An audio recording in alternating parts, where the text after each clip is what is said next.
place qu'elle avait toujours eue, une place des leaders, une place où, une terre d'opportunité, où chacun peut se réaliser, pourvu que vous respectez les lois de ce pays.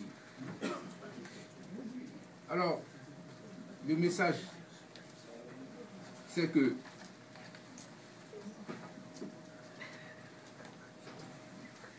notre démocratie a fait un bond en avant. Il n'est pas question qu'on puisse nous faire reculer. On ne peut pas faire marche arrière. La deuxième chose, c'est de mettre à porte la pression sur le camp de l'ancien président pour qu'il respecte bien sûr le verdict des urnes, mais surtout qu'il respecte la vie humaine. Ce n'est pas parce que vous avez perdu une élection que vous devez s'aimer la terreur dans les pays. On ne peut pas accepter que des jeunes gens vont manifester et on leur tire dessus. Pire, on recrute des mercenaires pour venir faire la sale besogne. Je voulais vous faire partager un témoignage que j'ai vécu. Moi-même, j'étais à Abidjan le 16, quand il y a eu la marche sur la RTI. J'ai été vraiment indigné et de voir des étudiants, enfin des gens de la FESI, qui avaient des kalachnikovs et qui ont tiré sur leur ami qui manifestait. C'est des gendarmes ivoiriens qui sont venus les désarmer. Et la gendarmerie, en tout cas, elle mérite tout notre respect parce qu'elle est républicaine. Ils ont désarmé et qui ont dit aux manifestants, c'était au carrefour de la mort, de la vie, excusez-moi, la tri en allant vers, pour venir des deux plateaux, ils ont dit qu'ils arrivaient à la RTI. Et les gendarmes leur ont dit, arrêtez là, vous avez suffisamment fait. Mais si vous franchissez, vous allez là-bas, il y a des gens qui ont donné l'ordre de tirer sur vous. Ce n'est même pas des Ivoiriens. Alors, j'ai été témoin de cet incident-là et ça m'a appris beaucoup de choses. J'ai compris que les Ivoiriens s'aiment entre eux.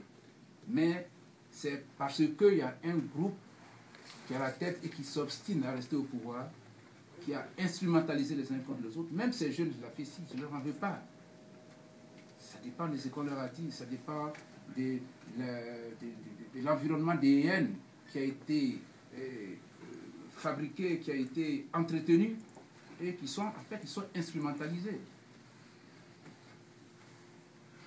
Donc, on doit dire à nos interlocuteurs ici aux États-Unis ce qui se passe réellement. Qu'est-ce qu'un dirigeant qui utilise son armée ou des mercenaires pour assassiner son propre peuple? Voilà comment il faut poser le problème. Au-delà même de toute la polémique qui entoure cette élection du 28. C'est déjà un test pour juger qui mérite d'être à la tête du pays ou non. Qui est attaché à la démocratie ou non. Voilà des questions qu'il faut leur poser et voilà des éléments qu'il faut porter à leur connaissance. Le président Alassane Ouattara, donc, est président de la République. Il est président de tous les Ivoiriens. C'est le dernier message que je vais vous donner. Je voudrais vous inviter ici à tendre la main à vos frères.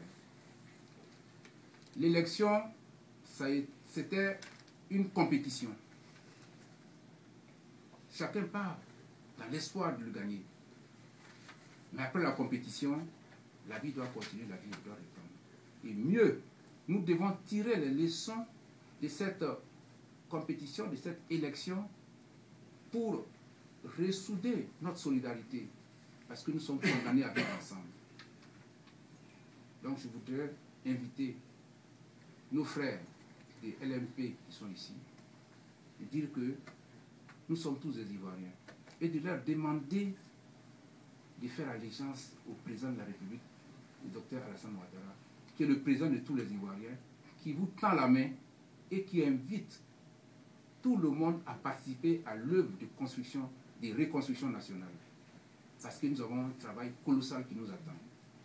Nous avons les compétences, nous avons les ambitions et surtout nous avons le support du monde entier qui est prêt à nous accompagner dans cette aventure noble qui est la reconstruction de la Côte d'Ivoire, un pays plein de promesses. C'est normal, cette page qui va se fermer bientôt est une page, est un passage obligatoire pour toute grande nation, pour toute nation qui a une grande ambition. Vous êtes aux États-Unis ici, vous savez l'histoire des États-Unis, la guerre de sécession. Une nation sort renforcée après une épreuve douloureuse et une histoire qu'elle a écrite avec le sang de ses enfants. La Côte d'Ivoire, je les connais cela. Donc, je voudrais, avec vous, partager cet espoir-là et dire que toutes les filles, tous les fils de la Côte d'Ivoire, ensemble, sans exclusion,